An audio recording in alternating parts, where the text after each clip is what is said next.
That was How really you good. doing? I like that. Good. We got to fade out that music a little bit at the end, but that was really good. Good job. Yeah, that was my like 5:30 in the morning. Not sure what to do with myself, so I went and played around with the video editing software. Oh, you just made it this morning? Yeah. Oh, dang. Cool. How's How it you going? doing? What's happening? Good. How are you? Good. I put the thumbnail as like better and better each week. You know, it's like I feel like, don't you feel that? Maybe you're just good all the time, but like each successive week with you, it just feels like life gets better and better and better. So like Yeah, I'm just really grateful about all of it. I loved your share last week about how life-changing just grounding was for you and how you had those awesome days. I'm doing a live talk on Sunday, the first live talk probably since COVID started, my first live thing in like almost 5 years. In Canada, I've done stuff outside of Canada, but and I think I'm gonna show that little clip of you talking about grounding during the talk because it's people they underestimate the value of the simple stuff. Well, it's for real too. And it's like, and so I've kept it up this whole week still. And it just releases all the worry, you know, there's just like whatever is. And then this week, like I think I said last week that nothing really changed externally, like nothing, but Yet. exactly. And there it is. And that's what happened this week is just that. Oh, I was inspired to, like, I've got like 3 projects going. It's great. 3 projects going and everything just keeps getting better, you know? So your first week of grounding was essentially just you feeling different. And now you're noticing as you step into the second week of the practice that more inspiration and things are starting to flow for you. Like 100%. And yeah, it's not a conscious thought, but like if there is conscious thought, then I'll let it ground. Like I'll let those go or Yeah. connect to them, you know, if it feels good, I'm connecting and I'm going to keep going. And yeah, it really is powerful and so simple, right? Yeah, totally. And I mean, in the end, it's all about the journey, right? So the more you're enjoying the journey, the better it gets. Yeah, it's thing that too, before all this, I was really like planning out everything, right? Like I like to have control, you know, Yeah. and really plan out, okay, I'm going to do, and then get upset when the things that I planned, I wasn't inspired for on the day. This is Yeah. different. By Yeah. plans. It's when you let go of control, you're more allowing of organic unfolding, right? And organic unfolding, it's like you don't have to worry about what comes next because you're in this place where you know that source is co-creating this unfolding for you and you're just along for the ride. It takes so much pressure off your shoulders. Yeah, and I think that before I took that as like, just do nothing, you know, just sit back and relax and just drift. And then I would look back on the week and I was like, ugh, I just drifted. And it like maybe there was some indulgences there, which feels fun in the moment, but there was nothing consequential. This feels like, okay, not planning anything, releasing it, grounding, and then up popped like opportunity. Yeah, organic unfolding doesn't mean you're not doing anything or experiencing reality. It means you're literally not trying to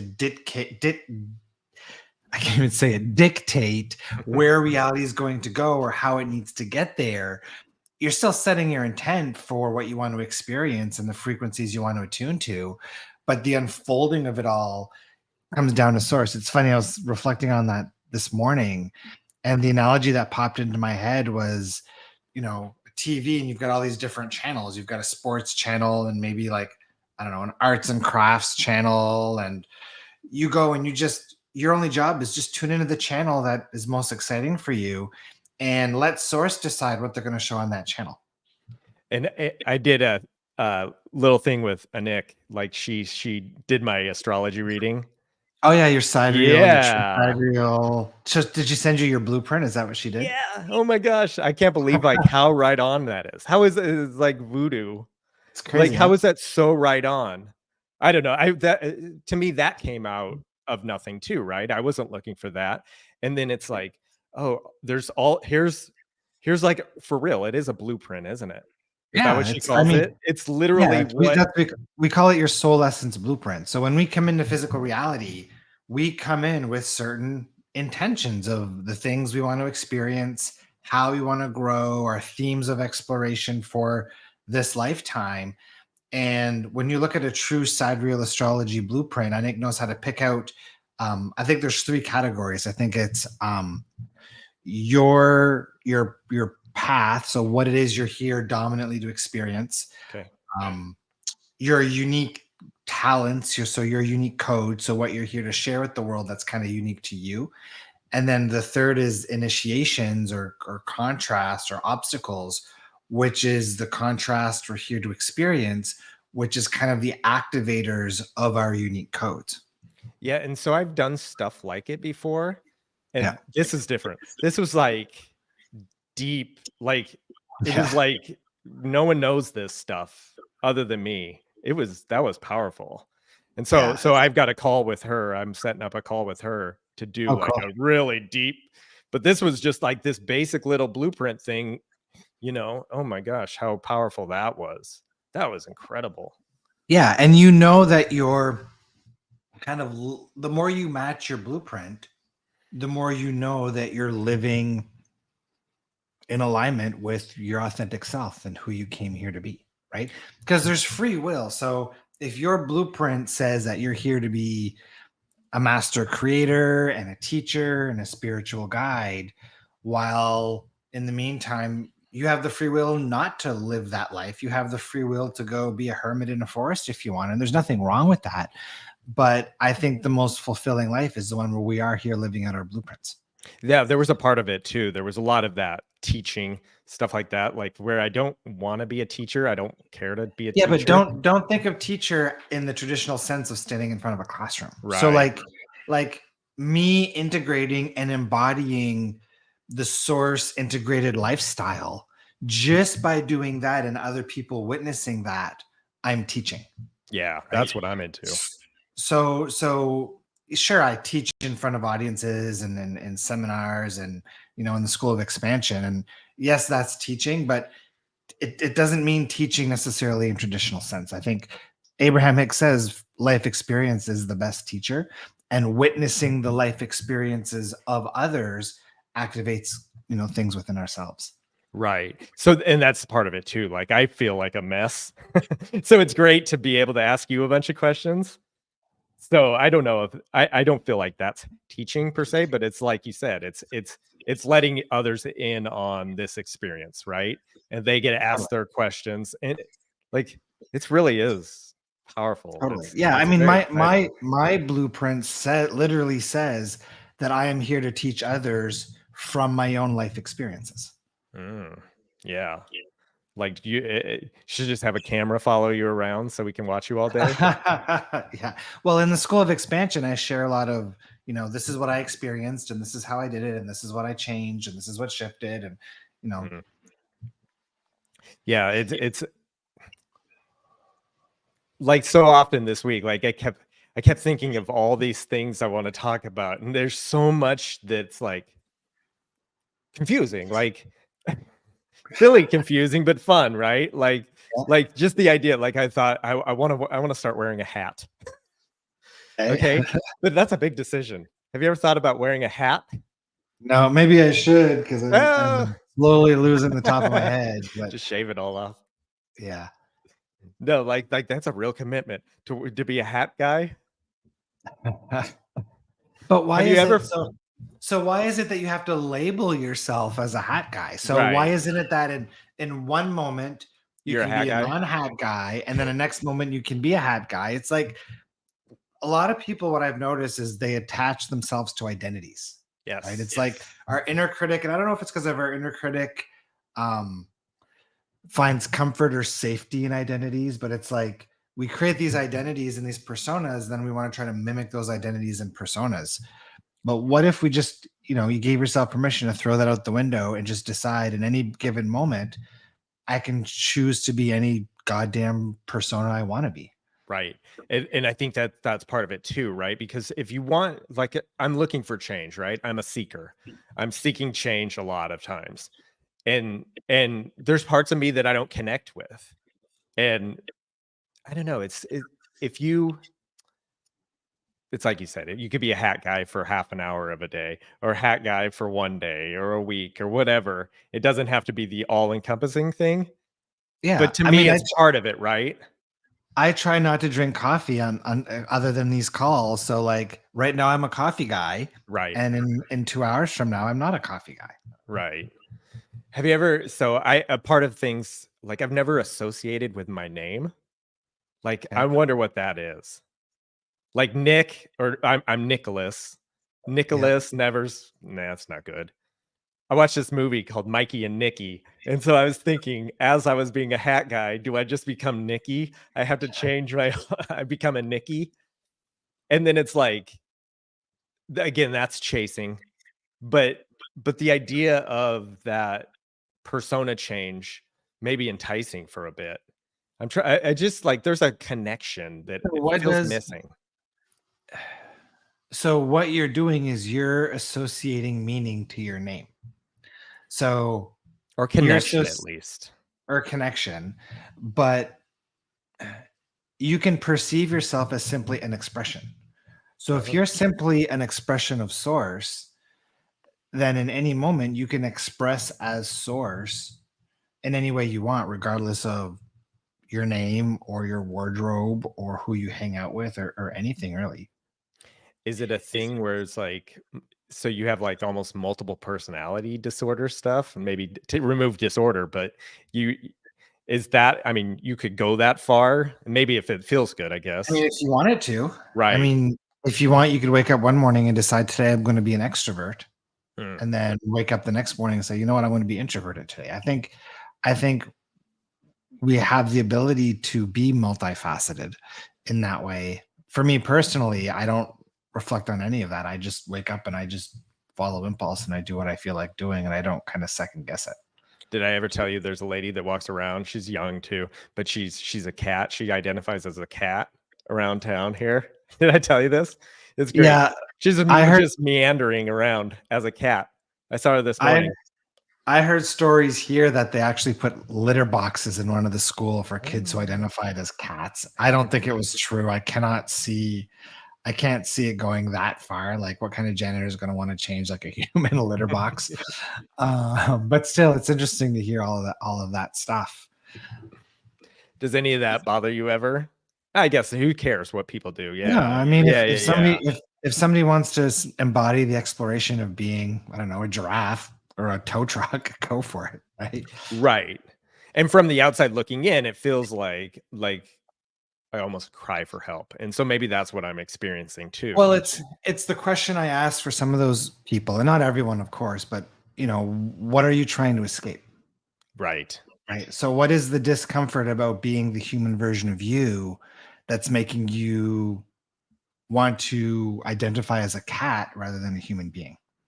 Yeah, I think that a lot of times you feel dissatisfied with current situations. So if I change all these things or even just one little thing, that'll be the answer, right? It's chasing that. Like I think you said, moving to a town, you just take all the same baggage. It doesn't Can't run necessarily it doesn't you can't run away from your vibration. right. You can So ignore it and you can try to yeah. bypass it, but eventually it's going to catch up to you in the form of some kind of physical reality contrast. Yeah. Do you because in one sense it's opportunity to do these things. And then you get this other side where it's like, well, but you can't run away from your vibration, right? You can't run away from. But if I'm running towards the vibration, I guess if you get an impulse to do something, this is the Well, confusing part to me. running towards the vibration is what we should be practicing. So tonight in the School of Expansion or later this afternoon, we're doing a watch party, which is a pre-recorded conversation between myself and Anik channeling Source. And I asked them about, vision boards. Are vision boards still relevant based on where we now stand? Mm. And they said, not really. They said the upgraded form of a vision board would be a frequency board, Oh, where instead of putting on the vision board, the physical things that you're looking to manifest, you're tuning yourself, you're becoming consciously aware of the frequencies that you're actually seeking And then your intention, your goal is to then use that vision board as a conscious reminder to continually work on attuning to those frequencies. And she goes into more detail in the call later today. With the frequencies, like how very, like mine does feel like it shifts. Does yours not? So, I mean, they all shift, right? They shift Sure. with whatever emotions we're practicing. So, To like, the point where I'm saying if you plan ahead with a frequency board, you know, on a Wednesday, is it still valid on a Wednesday afternoon or a Thursday or? well, if you go to create, let's say, a vision board, and you notice that all your vision board is filled with all things that are relevant and that bring up a feeling of freedom, Hmm. then you know that the frequency equivalent of that vision board is freedom. And you know that to embody more of the reality and experience more of the reality you're looking for at a deeper level, then the frequency that you're seeking is freedom, and that's the one you want to work on embodying and practicing. So with that, I mean, does that go hand in hand with those 4 pillars that she talks about? Yes and no, because those 4 pillars are really around what you're disallowing as an inner child as you become an adult. So if your inner child felt free, Mm, and then as adult you feel like it's irresponsible to live freely and do what you want, then as an adult you're pinching off through that belief and that perception, you're pinching off that frequency of freedom. right. So how important is it to identify the thing? I guess you're recognizing a pattern, right? Yeah, I mean, if you're not consciously aware of the frequencies that you're practicing, then you can't change them. Right. And if you can't change them, then you're not being an empowered creator. If you just went with the flow though, I guess would you have the same problems? If you went with the flow, you would just continually to loop into the same types of circumstances that match the same frequency that you're practicing, Okay. right? Because your reality can't, law of attraction is this, we'll call it a science law like gravity, where it's just your reality is a reflection of what you got going on inside of you, which is based on the vibration and the frequencies that you're practicing. So if you're always practicing the same frequency, then reality can't shift to a different experience. Do you notice like people do you make this part of your coaching stuff? Like do you notice people have the same frequencies things? Like is it the Depends. same with the problems? And if anyone, I'm curious what everyone's, main frequency is or main desire is. Yeah, it depends on what the person's looking to do, their level of awareness. So like when somebody comes in, if it's a relationship client, Mm, I always look at 2 things. I look at, I do an attraction point audit, mm, which is kind of reverse engineering physical reality circumstances to figure out what they're practicing vibrationally. Um, that's like 95% effective to identify what they're practicing. And then I do a split energy test. So you ask, if mm. I manifested that special someone that I fall in love with, how does that feel unsafe? And if answers come up, then there's split energy there. So part of them has resistance going on that's either inducing a self-sabotaging behavior or putting up this energetic wall where they can't attract a partner. That's So that's fascinating that you one. said how it feels unsafe. Yeah, Eh, yeah, because because I don't think that. fear is one of the dominant forms of resistance, Right. right? And if you want to, and oftentimes it's subconscious.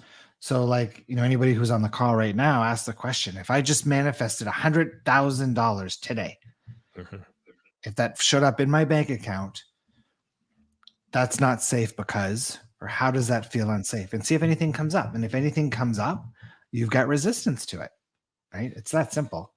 Yeah, that's such a counterintuitive, right? Because if I think of manifesting $100,000, it's like, oh, what can I buy, right? What can I have from this, and what can come? But you're saying, why is there resistance around that? That's really good. I mean, one example that I've used call with who recognized that they had a self-sabotaging behavior around their business. Whenever they were about to sign a really big financial gain deal, they would mess it up. And they recognized that they kept doing it, but they couldn't figure out why. And after a bunch of digging work, they shared that, this person was from a very wealthy household. The father was a business person. He invested the entire family fortune into a sure shot deal, Mm, ended up not being sure shot, lost all their money. He developed PTSD and died of a heart attack. mm. Well, that girl at that young age who witnessed all of this, the subconscious mind associated the death of her father was due to money. So, of course, the subconscious mind is going to create self sabotaging patterns to keep money away from her.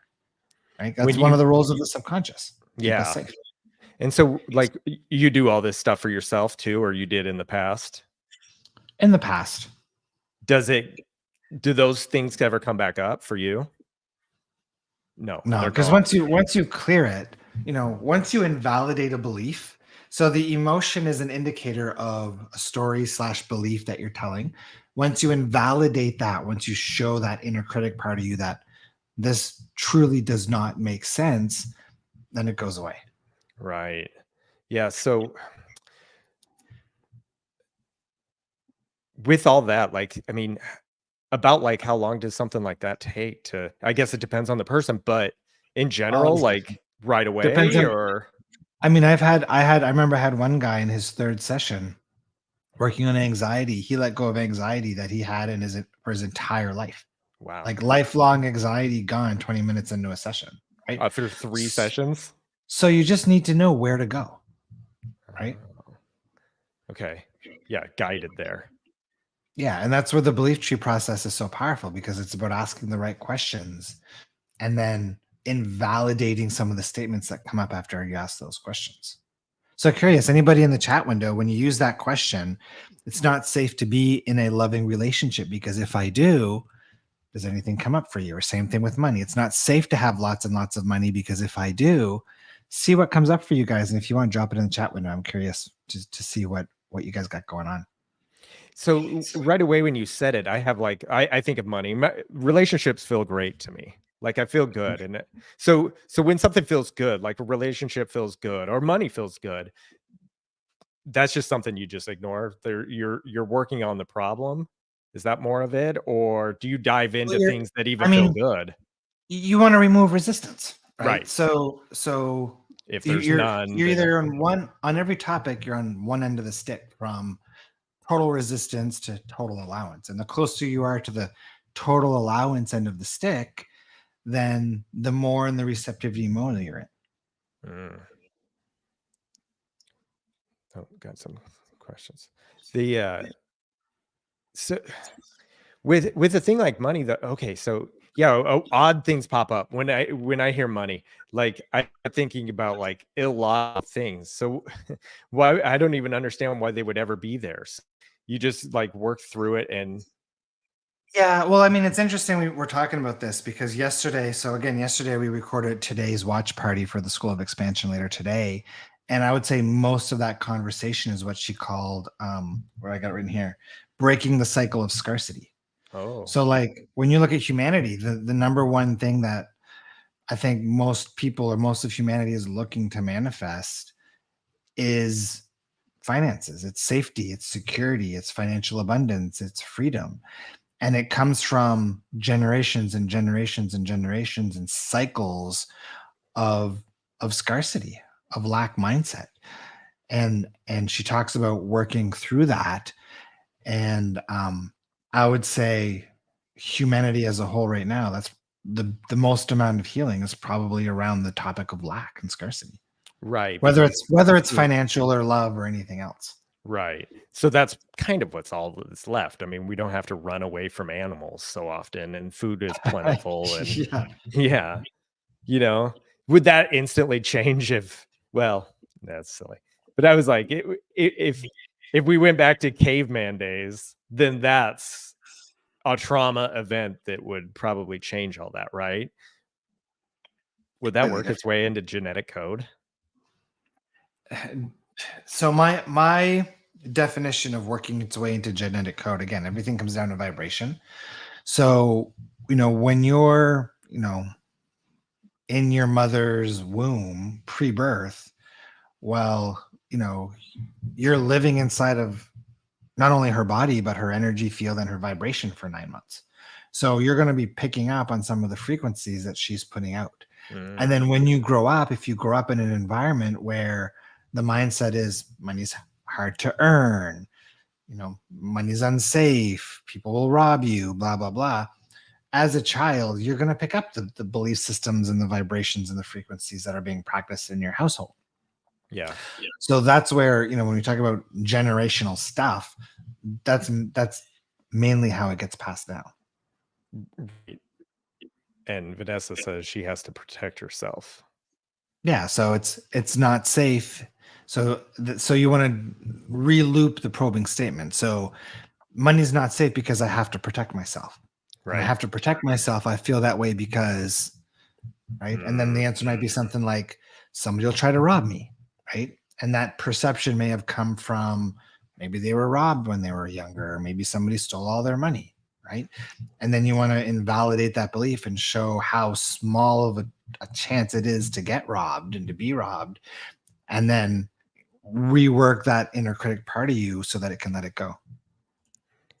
So when you said money, the idea of my kids not being safe came to mind. That's fascinating.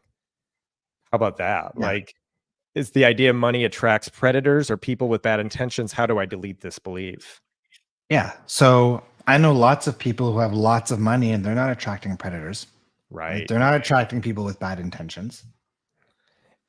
Is it so you would think that could it be as simple as something like they heard a story, or is it most time they lived something?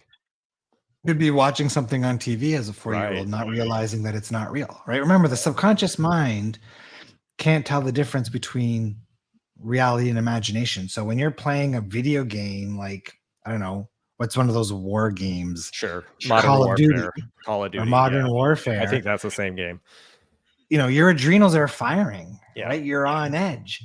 And that's because your subconscious mind can't tell the difference between video game and real life. Right. How about what's alignment? Alignment, my definition of alignment is simply the connection between you and your inner being. Okay. Or the level of connectivity. Sorry, I stepped on your thing. That's okay. Myself. Okay. And then getting into that alignment is the whole everything, right? Yeah. I mean, everything you experienced in your grounding for the last 2 weeks, it's not the grounding, it's the byproduct of being grounded leaves you in a place where you're harnessing that power of alignment because you've got that such a stronger connection to your inner being. Right. Did a belief tree yesterday on money, got down to I missed out on something as a child and it feels so good today. So after they go through the belief tree process with you, then they're able to do it again and again on their own. See, that's well, cool. I mean, yeah. So we did a facilitator training, and I've had over 200 people go through that facilitator training in I think like 25 countries. And we were teaching belief tree process as the main process to help people shift this stuff. But again, there's a lot of different ways to shift and clear emotions. The reason I like the belief tree process is because foundationally, you cannot have a negative emotion without having an underlying belief that's fueling it. So if you can get to the belief, and it's like Abraham-Hicks says, emotions are the indicator. Well, what are they an indicator of? They're an indicator of the beliefs / stories that you're telling. So the key to releasing any emotion is to identify what's fueling it. And once you can get to what's fueling it and shift it and release it, then the emotion has to go away too. Right. And I think that's where Abraham differs, or where you differ from them, is that it's mostly like shoving your head in the sand, not paying attention to past beliefs. Focus on what, it is still alignment, right? But it's ignoring the past, as far as I'm concerned. If I'm getting it wrong, let me know. But ignore the past, focus on essentially what you want. Yeah, what you want to feel. cannot, it's Abraham-Hicks has said that Esther's dominant intent in the work of Abraham-Hicks is upliftment. And there's nothing wrong with that. Upliftment is great. And I would love to see Esther's blueprint, right? To see, what her dominant themes and teachings and stuff are. But for her, it's upliftment. So I can see how, if you look at why so many people watch their videos and why people love being in the audience in Abraham-Hicks, it's because that feeling of upliftment you get when you listen to Abraham-Hicks. And yes, there's some transformation that gets sparked from that upliftment, but there's still a difference between upliftment and transformation. And if you want Right. real transformation, you have to look at what you're practicing, and you have to create those vibrational shifts within yourself. You can't, if you're practicing a vibration of powerlessness and not good enough, you can't flip to a reality that's different than that without working through those things. Right. And I think you nailed it, because when you go to the live seminars, it really is like an energy, and then you walk Totally. away 2 days later, that upliftment. But when I listen to clips, it's the same thing, right? Ah, that's the answer. That's great. So I guess if you listen to enough clips, but your process is different. Yours is like, hey, let's deal with it. Yeah, if my emotions are showing me that I'm practicing a story that I'm not good enough, Yeah. then of course I want to rectify that story and work through it and let it go so that I can elevate to a higher level. I mean, that's, to me, that's the most basic thing. Yeah. And a lot of people are money. I don't know how yet to properly manage that much money. I could lose it with $100,000, right? What would happen if they had a So hundred would you thousand rather, so dollars? here's the question. Would you rather, and to me, when they say I could lose it, to me that means I could spend it in ways that I may regret. So would you rather have $100,000 and spend it Yeah. than, or not have it at all? Right. Right. Or if you have $100,000 and you're not confident in your money management skills, you could hire somebody to help you manage it for you. Right. You'll figure it out. Right. Right. So those are two small reframes to help loosen up that resistance. They want to know more about connecting and aligning. Yeah, that's a slightly longer conversation than 60 minutes, but the better you feel. So your connection to source, your alignment is based on how good you feel. So the better you feel, the more you're calibrating to the vibration of your inner being. And that's what unlocks synchronicity, intuition, flow, higher states of being. If you want all the details, I'd suggest grabbing a copy of Power Manifesting, my book. And you can get that on Amazon. And it talks about the belief tree process in there too. And for me, it was that two shows ago of the connecting, grounding and connecting. That's what brought the connection, was grounding. Focus Yeah. just on that. That was life changing. Yeah, absolutely. Because it's like I explained, most people are living up here stuck in their mental body because of the way society is with the phones and the technology and the fear and the anxiety and the pressure. It all puts us all up in our heads, but our connection to source is when we're down in our bodies. And so with Todd, they're waiting on $100 check for a few months now. It's something like that. Like they're literally like pushing it away. Yeah, because you're sitting there activating the vibration of where is it? Where is it? Where is it? Where is it? Where is it? Which is the vibration of the absence of desire. So you're going to propagate that cycle. That's where Right. detachment from outcome comes into play, and total allowance in that organic unfolding we talked about earlier. Does meditation help with connecting to source? I would say for most people, yes, if it gets you out of your mind and into your body. What happens for the other people? When did it help? Say Like, that again. well, so you're saying for most people, if they let go of their thoughts, right? And so what Yeah, I mean, happens? They in meditation, they just can't even do that, and then well, meditation becomes a I think problem. I think meditation is easier for some people than others, and I think it Okay. also depends on your definition of meditation, right? So if you're mountain biking down the side of a hill and you're trying not to hit any trees, I would call that a meditative state, right? Because you're Mm, focused, you're present, you're out of your mind, right? For some people, cooking is meditation.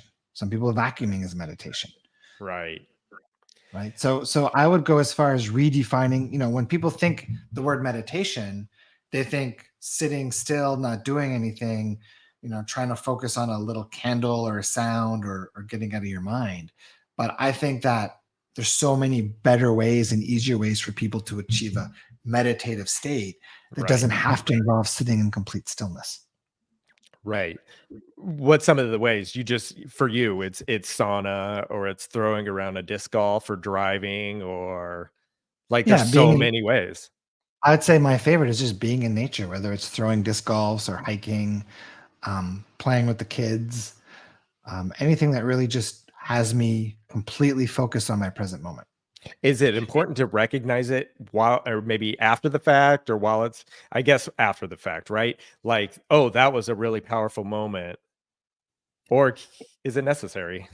I don't think it's necessary. So for me, I've been consciously meditating for the last week and a half for 30 Okay. minutes.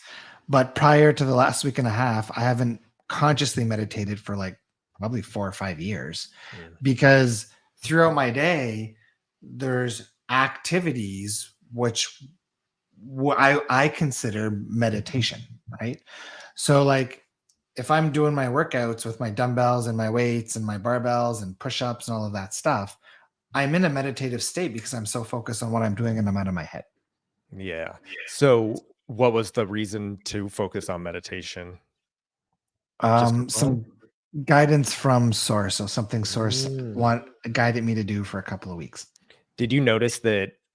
d- Does it shift throughout the half hour? Do you notice a lot of chatter or not? Do you not have that? Not at And all. oh, really? Yeah. Do you really not? No. It's wild. I mean, you pick something to focus on, right? And you Sure. give all your attention to it. Sometimes I'll kind of doze out of consciousness completely, like half asleep. Um, but my mind doesn't, it rarely kicks in if it does. Really? Yeah, with Yeah. And mine, it has an active, and sometimes it comes as like, "Ah, this is a great idea." It's still the same trick, but yeah, for me, it's like I can feel a sensation in my legs. So, like right now, if you take a second, take a deep breath in, if you drop down into your body Mhm.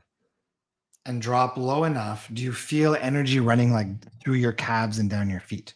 Yeah, exactly.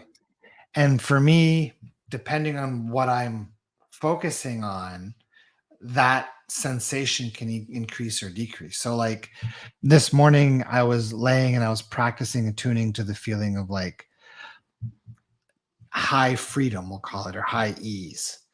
And the more exciting and the better that feeling feels, the more that I can feel that energy in my legs or in my feet. So when I'm doing conscious meditation, that's my focus point, and being completely focused on that keeps me out of my head. Right. Do you feel like it changes your experience throughout the day? Like, have you felt a change from it?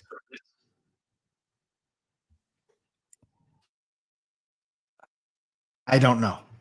Ah, So not consciously, but like I already feel really good, right? I feel right.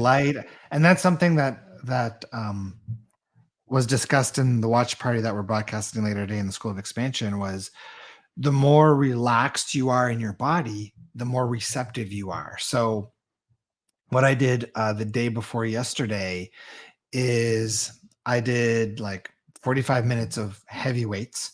Okay. Then I spent half an hour in the sauna, and then I did a 30-minute meditation. And then by the end of all of those three things in that sequence, my body was the absolute most relaxed it has ever felt, to the point where like I could barely lift myself up off of the couch. And in the recording from yesterday, that we're playing later today, they talked about how like your body is the biggest indicator of your level of receptivity, which we already knew, but like I didn't realize that there were like multiple depths of that. So now for me, the practice for these next few weeks is how deeply can I get my body to that state of relaxation? What do you think will happen? No idea. Oh, that maybe that is the thing, right? I mean, it's not about, it's never about the outcome, but it's about the Right. journey. So if I'm guided to that journey, either it's to help attune me to a new frequency that I'm not attuned to, or maybe it's to help let Mm. some new inspirations. And I mean, I'll be honest. Yesterday afternoon, Anik and I had a great conversation about three new seminars that we're going to put together, live seminars, and a potentially a hands-on healing modality that we can start practicing and maybe teaching other people. So that all came yesterday afternoon. So Oh, maybe it was that practice that helped unlock that stuff. I'm curious, like what kind of hands-on, or you haven't figured it out or not ready to reveal it? Let's say not ready to reveal it. Okay, So right on. yeah, I mean, I've studied over a dozen different modalities, access consciousness, theta healing, Reiki, hypnotherapy, NLP. I've done a whole whack of things. So it's almost like a mixture of hands-on access consciousness bars / Reiki. So like picture hands-on energy healing with subconscious alchemy. And most people here probably don't know what subconscious alchemy is. Let's But hear. that's okay. No. Okay. School of Expansion and collective members know what it is. The Brianna came to me today and said that there's another massage place in town that's doing aerial massage. Have you ever heard of aerial massage? No, aerial yoga. Oh, okay. What's that? Maybe it's the same thing. It's like yoga where you're like sitting in this like hammock kind of thing. Oh. I think this is like someone from Circus Olay is like swinging in, giving you a massage. Weird, strange. So does she practice Reiki or any other modalities, or does she just do massage? No, it's all that. I think when you're in that field, you kind of do all that. It's not like sold as Reiki, but I think that there's an intuitive thing that comes out of her that's the same thing. Yeah. Okay. So with the $100 check, now it become $100,000 check. With something like that, okay. Waiting on $100 check versus waiting on $100,000 check. Yeah. So what? Yeah, I mean, it's all resistance, right? So what comes to mind is, remember the 3-jar money process that I put on my YouTube a few years ago? Okay, yeah. And what that was, it was to get people out of the focus of lack and into the focus of presence of money. So we'll go ahead and say it. Yeah, what it is. Yeah. So what you do is you take like 3 or 5 empty jars and put doesn't matter how much money you put in it. You could put 50 cents, you could put some coins, you could put a few $100 bills if you want. And then you put a label on the jar that's visible and you write the words, "I am surrounded by money and wealth." So that literally what you do is you put those jars kind of in the corners of a room or corners of the house, places where you can see them often. And every time you walk into a room and you notice that jar, you acknowledge in that moment, "I am surrounded by money and wealth," because literally in that moment you are. Right? Because you've got those jars all around you in the house. So that's helping you recalibrate out of that lack and into the presence of money, which based on law of attraction should attract more wealth. That's really good. How about I have a love, or if I do have a love, I can't read today. Relationship. I'll read it. I might be yeah. My brain. So Dave says, if I do have a love relationship, I might be giving away my freedom to live day to day as I see fit. And or at my age, I might be buying into other long-term illnesses or deaths of a new spouse soon. So I think that's a common belief that if I'm in a relationship, I can't do what I want. Okay. Right? I'll lose the freedom that I have when I'm single. Yeah. Well, Anik and I, we've been together for close to 12 years, and she can do whatever she wants when she wants. I can do whatever I want when I want. If she wanted to take a trip and I didn't want to, no problem, take your trip, right? So we're at a place of unconditional love, trust, and respect that we're completely allowing of each other. And I have no doubt that Dave or anybody else can find a partner who treats them the exact same way. Right. Yeah. Do you feel like some people look for excuses? Well, because it's unsafe, right? If you have this person that's maybe feels needy, does it feel needy to them? And and all that's showing you is if you're attracting somebody who creates what you feel like is a limitation. Remember, it's never the circumstance, it's your perspective about the circumstance. So if any kind of circumstance, including a relationship, is a trigger to you in some way, then that's showing you that there's something there for you to heal. Right. More relationships. Achieves a certain level before manifesting a guy so that I place so I'm in a place to manifest my true dream guy. Yeah. So you telling me that if your true dream guy could manifest today, that you wouldn't want it? And right. To me, she's not ready, right? And to me, this feels like there's an underlying belief that if I manifest my true relationship, that they're going to hold me back from achieving a certain level. Yeah. And what if the opposite is the case? right? For Nick and I, we've been in this beautiful organic alchemy of helping each other consistently and constantly raise our frequency and our vibration, and helping each other heal. What if that's exactly what would happen for you in a relationship? Yeah. Sounds great, right? Like no It problem. is. It Yeah. is. Right. So I'm curious And when they again, have that, because it does take a little two to tango, right? So if the person doesn't show up, or this person keeps showing up, but I don't like the way he looks, things like that, is it the same, or is it just you just release this vibration and all of it flows in? it's all about resistance or allowance. Okay, here we go. I struggle with reconciling a delayed and then thwarted, interrupted due to COVID dream of exploring Australia. Okay. Yet I struggle to feel home here. So they want to go to Australia. Is that what I'm reading? Exploring Australia. Yet I feel home. Found a job and a boyfriend. Uh, yet none felt like home either. Either force myself I, out of them, or devastating process. It goes on. 1C. Especially now that my ex has started to see someone. I am free to find a home, but I feel homeless in the process and utterly vulnerable, sad and alone. How do I cope? Proceed. Thank you. yeah. So to me, it sounds like she's been very externally focused. Okay. Right. So like when I hear people saying, nothing doesn't matter where I go, it never feels like home. Mhm. So that feeling of home can be a location or with a person, right?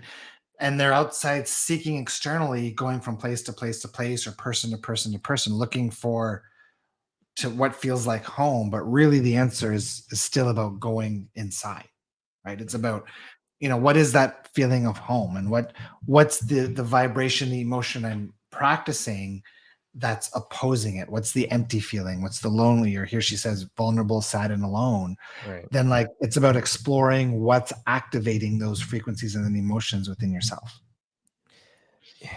So is that mostly extroverted people are the ones that are looking for others? I don't think so. They might I be because more vocal. They might be more vocal about it. Yeah. Yeah, I noticed. See, my two kids, two of my three kids, are very different. One's super introverted. She's gonna stay in the room, rarely see her come out. The other Yep. one needs the friends, and if the friends aren't on the call with him playing the games, then I see him. He comes up, and it's this need. One feels more extroverted to me, is why I bring it up. I'm I just think there's fascinated pers- by that. I think there's personality aspects there too. It's like Anderson, my 12-year-old, he just loves being around people. So we had a bunch of adults here on the weekend playing Catan, and he wanted to sit and play Catan with us. He didn't want to go watch his movie or play video games. Hmm. He loves being with people, and I think for some people it's just part of their personality. For some it's not. But for some people there could be fears that prevent you from wanting to be with people. So if you've experienced trauma around friends, or hurt or overwhelm around friends, then those emotions and that programming might be leading to call it introvert lifestyle, but your soul might be craving to be with people, right? But we often let our fears override that. And so, say again, like, so she should just like internally get to know herself, right? Is that what you were saying earlier? Well, reality is always a reflection of what we have going on within us. Yeah. Right? So it's about sitting with what's going on within me, and then identifying what's there, becoming consciously aware of what's there, and then processing it. Mm.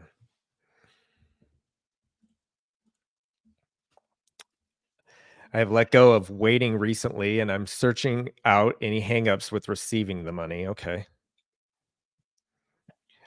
All I could say I is would that, say so for that yeah. person, so for Okay. that Good. last person, I would say to explore in what ways you're activating the vibration of lack and absence, and spend more time attuning to the feeling of overflow. Uh, yeah. Overflow is something we really got to dive into one time. Yeah, overflow. I would say overflow is the opposite of scarcity. That's the word that Source uses with us. Does it becomes like you get to a place, or can you just start feeling overflow right away? Is it important to like, because you bring it up a lot, overflow. Yeah. So, okay, let's go deep here. Okay. So you're aware that you have a source self, an inner Yes. being, right? Can you feel the truth, the presence? Like, do you know without a shadow of a doubt that you have this inner being, this source? Yeah, of course. Call it your source self. Okay. So there's also something that I call source reality. So physical you lives in physical reality. Source self exists in what I call source reality. Hmm. And source reality is that non-physical place where everything exists, everything is happening here and now, and everything is happening all at once. Can you feel the literal presence of source reality in the same way you can feel the presence of your source self? Yeah, I want to say yes. My natural thing is to say yes. It's heavy. So for me, I can feel it. I know it's there. Like, it's real. And when I attune myself to that, when I consciously connect to that, I can feel the overflow available to us.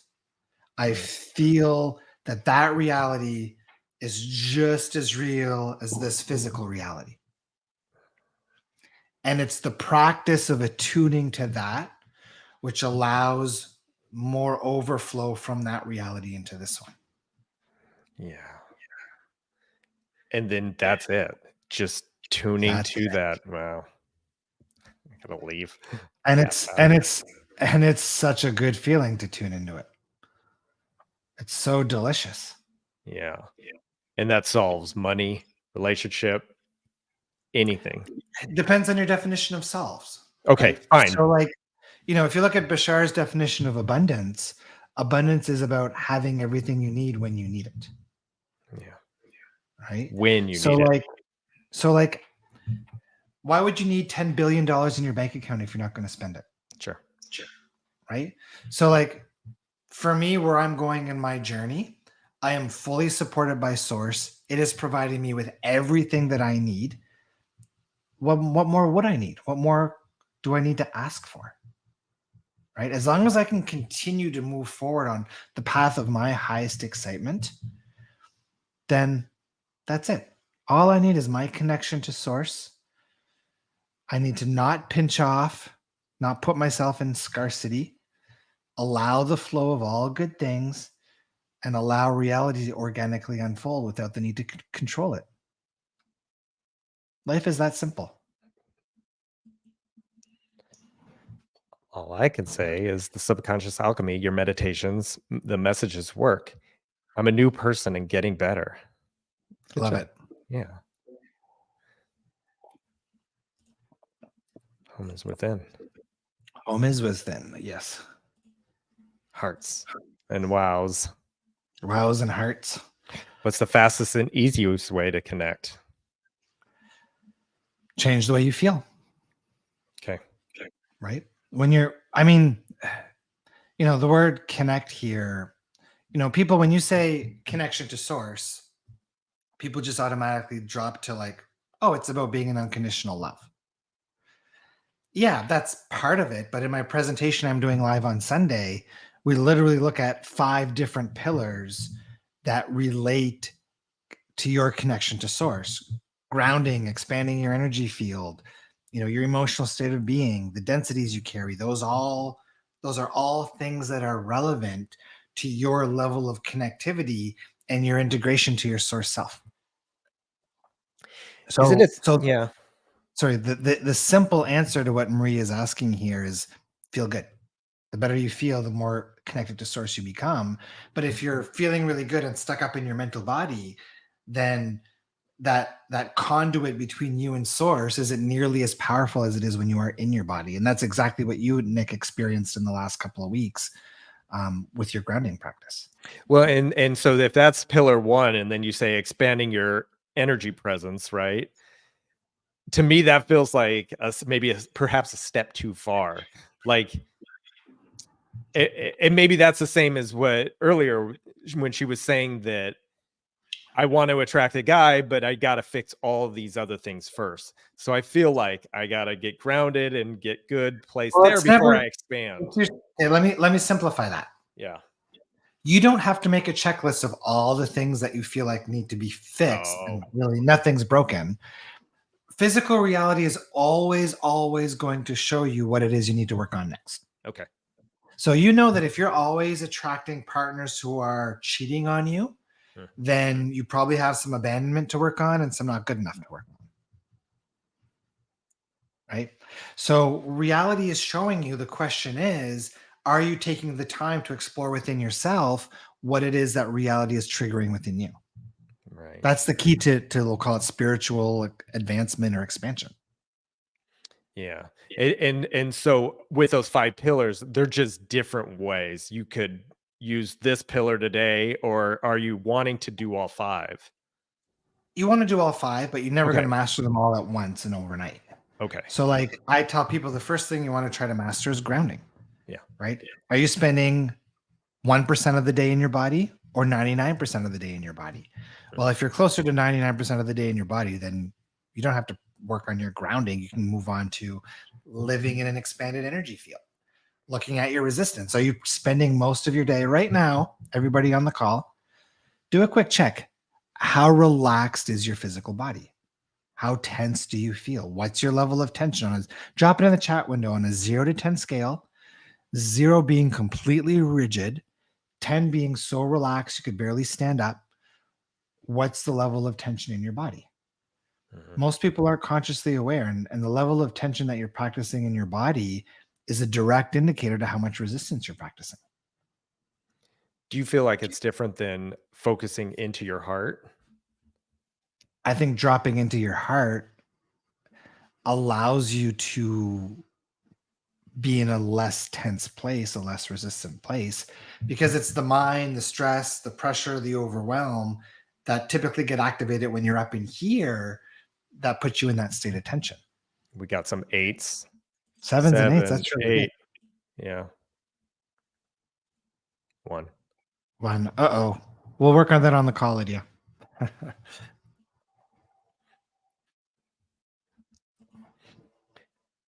Love all this. Got my answer about relationships. There's so many wonderful, conscious, aware men, people in the world. Love hearing about Nick and a Nick uplifting together.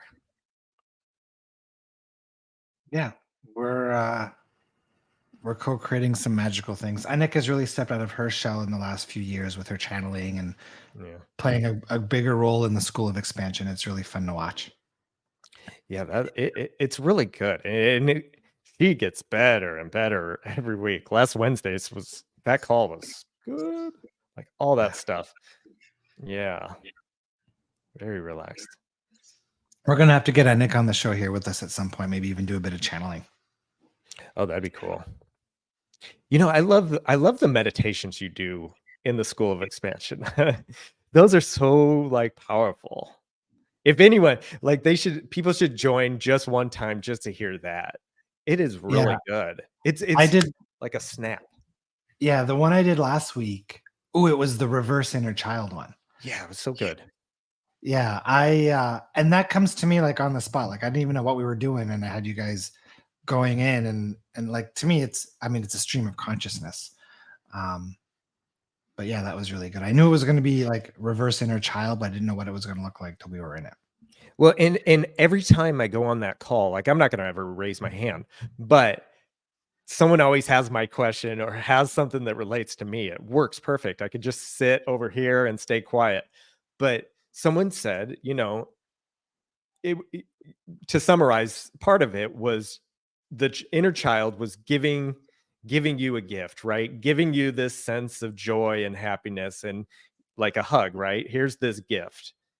And for one of the person, it, in a certain, I want to say there was like a safety issue or something like that. The inner child couldn't feel that. but or maybe she was relaxed. It was something like that, or calm. And while she's asking this question, she was so calm that you go, well, do you ever feel calm? And obviously she feels calm. She's presenting calmness. And so you Yeah. had her go back in, and that her homework was to give the child calmness. That Yeah. was so good. And maybe that's the way all that kind of stuff goes, but I had never heard that before. Yeah. Yeah. My experience with healing work has been that the first stage of healing tends to be healing of the emotions of your present self. The second stage of healing seems to be the healing of, between you and your inner child. And that goes two ways. So that meditation we did in the School of Expansion last week, most people go back to their inner child and heal aspects of their inner child. Well, what we did in that meditation is we went back to our inner child, and that inner child gave us in the meditation something that we had shut off between childhood and adulthood. And that's why it was very powerful. And then kind of the third stage of healing is healing kind of the parallel reality aspects of ourselves, the different timeline versions of ourselves that have been fragmented or still carrying density from different experiences. Yeah, it was something else. I'll say she meant 10. She didn't mean 1. I knew she was a 10. So now here's the thing. Everyone on the call is perfect and wonderful and ready to go. I think that y'all got to share this with people that are not ready to go, because it really is better and better every week. Totally. Everyone on the call is fine. They're all good. Yeah. And invite all your friends. And now we've got this new Yeah. logo at the top of the screen. It'll fit perfectly on a coffee mug. Maybe we need to make some coffee mugs and maybe even start giving out some prizes or something. I want to see your brew. I want to have a special coffee roast. How many live participants do we need to get in here before we start giving out prizes? 100? Yeah. I mean, that'll happen. I mean, we've been close to that. Yeah. Wait, what prizes are you giving away? I don't know. I got some ideas. All right, cool. What's your numbers, Nick and Nick? So right now, if I take a nice easy breath in, I'm like I'd say 8.5 to 9.5. Yeah, I'm feeling pretty good too. I yesterday was a heavy leg workout, so I'm feeling that. Yeah. I almost got crushed. By what? I was doing, it was like 1,000 pounds. I was doing on the hip sled. What's a hip sled? Okay, so I have to my wife was asking the same thing, and I had to lay on the floor to do it. But so imagine you're laying on your back and you're pushing weight up, right, with your feet. Okay. Yeah. Now it's at an angle, so it's pushing it this way, right? But so we loaded it all up, and my dad because I work out with my dad. I work out with my 65-year-old dad. That's the most fun ever, right? Yeah. And he just lifts massive amount of weight. But he readjusted the thing, and I didn't pay attention. So the weight was fine. The weight was no big deal. It's coming down, and I didn't have the leverage, and it crushed me. I know, a guy had to run over and because my dad's like, oh, it was a bit too heavy. That was fun. Wow. Embarrassing, but I'm glad you so I'm very sore. So I don't know what my number would be, but it's very sore. Yeah, I'm pretty sore today too. They want mugs. Mugs? Cool. We'll come up with some cool. Maybe on one side we put the Coffee and Co-Creation logo, and then the other side we put a custom quote. We just shipped all of our mastery students in the School of Expansion hoodies.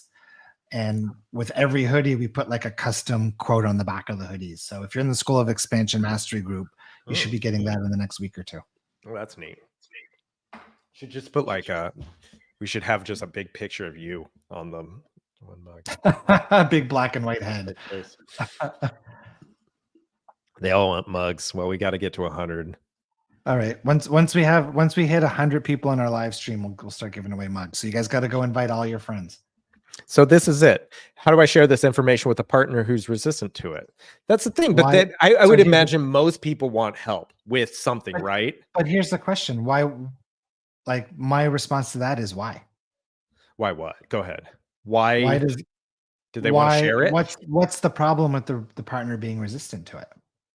Oh, well, what if they just don't like to listen to this sort of thing? They want to watch sports instead. then that's their prerogative. Right. Right. I But mean, the idea of like inviting 5 different people to join in because they had a question, I get that all the time, right? Someone's got a problem about this certain thing. Well, watch this. Watch the yeah, I mean, show. if we did an email blast to 1,000 random people and they all tuned in, Yeah. I don't expect all 1,000 to stick around because not everybody's going to be a vibrational match to what we're putting out, Right. right?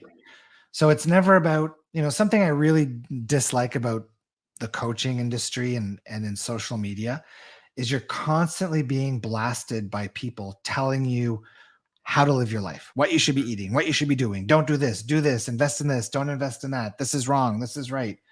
It's like, no, allow everybody to have their own exploration. And if somebody is attuned to the frequency of what you're putting out or excited about what you're putting out, let them tune in. But don't go around telling everybody how they should be living their life.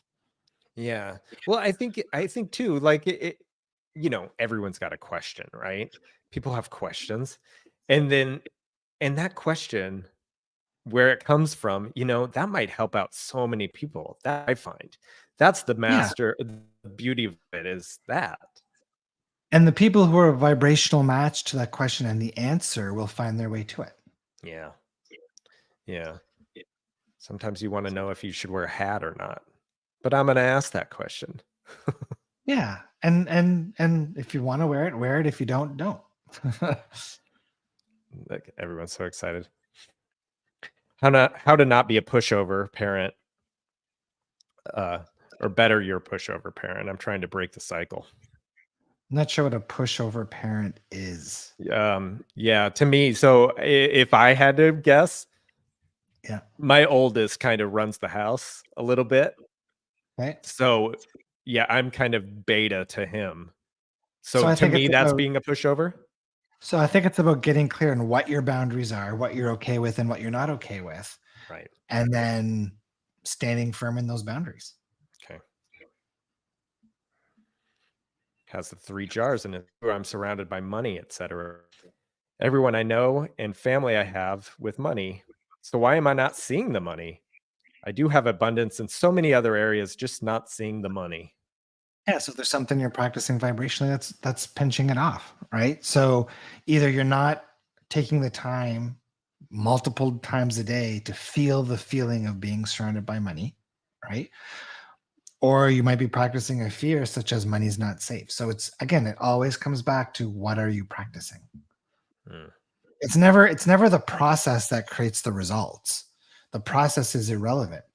It's what you're attuning to as you as you practice that process. So doing this process, so there's still resistance. She's doing the jars. There's still resistance when she. Yeah, you could sit there and write the words "I am abundant" on paper Right. till the cows come home. But if you've got an underlying fear that money's not safe and you'll be attacked if you've got more than $5 in your bank account, then of course there's resistance there. Right. And so, like, have you ever played the money game, that Abraham-Hicks money game, Where where you well, practice what she spending money. just, yeah, $100 in her pocket, right? And she was practicing the flow of in and out, right? Like, just spend, spend, spend, spend, spend, because that was important in removing that block. So something that the channeling said yesterday that's going to be broadcast on the School of Expansion call later today is part of the reason there's this cycle of scarcity in humanity is because of how we perceive money. Mm. So we perceive money as it's either coming in or it's going out. Okay. And we don't perceive it as circulation. Mm-hmm. Feel the vibration of circulation. Circulation, what does that mean? What does it feel like? It feels like there's a constant influx and outflux, right? There's no lack in circulation because what goes out is always coming back in. So those are subtleties that people practice. It's either they're in this mindset of money's coming in or they're dominantly in the mindset of money's going out versus being in a vibration of money is always circulating. and Right. circulating means in and out. And people, you should see circulation as a beneficial, as a positive thing.